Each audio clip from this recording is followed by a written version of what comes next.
So, nandito pala ako sa next day sa Anbelayo Homestay dito sa Batanes. Ito yung aking... So, meron silang sofa bed dito. Sorry, medyo messy kasi may mga gamit ako. Yan yung bed ko. Meron din silang aircon. Tapos may mga cabinets dyan. May cabinet lang pala. Tapos, yan, may salamin. Tapos may heater. Para sa shower. Tapos ayan. And, okay naman siya. Goods to for 2 to 3.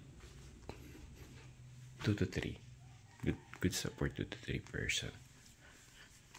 Tapos, papakita ko rin sa inyo yung labas after this. So, itala ko lang siya. Ayan, dito yung labas. Sa labas, meron kayong parang kit-unikit na kainan. Hello. Tapos, ayun yung water kung gusto mo uminom ng tubig. And paglabas mo ng meron siyang mga upuan dito. Ang maganda rin dito, meron siyang sariling, ayan, may rooftop. Alam ko napakita ko na dun sa mga unang kong video, pero napakita ko na lang din para po, just in case gusto nyo magstay dito sa pinagstayan ko. Meron naman akong number ng may-ari. So, yung may-ari nga pala nito, yung vice mayor dito sa Basco. Si Ma'am Arlinata, kung hindi ako nagkakamali. So, ito, meron siyang balcony rooftop. Tapos yung airport nga pala, yan, dyan lang, banda. Walking distance ng airport dito. Parang pangatlong kanto. Tapos, bababa ako ngayon from the rooftop.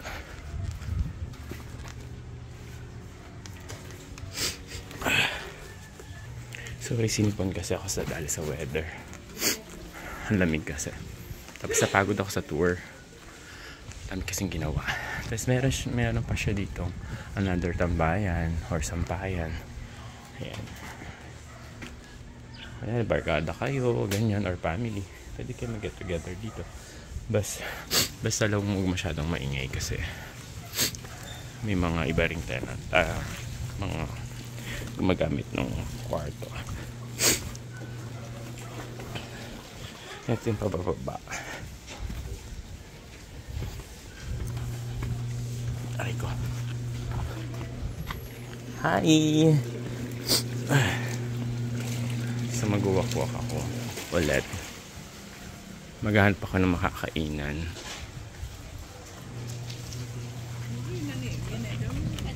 Thank you po.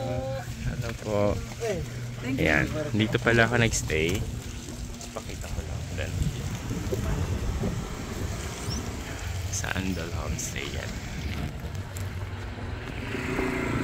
Tapos malapit lang siya dito sa creek. Pero okay naman yung creek nila. Goods naman siya. So malapit lang siya sa lahat actually. Nakalimutan ko lang kung anong street to. Pero malapit lang siya. Tapos mamaya tatambay ulit ako. Yan lang muna sa ngayon. Bye bye.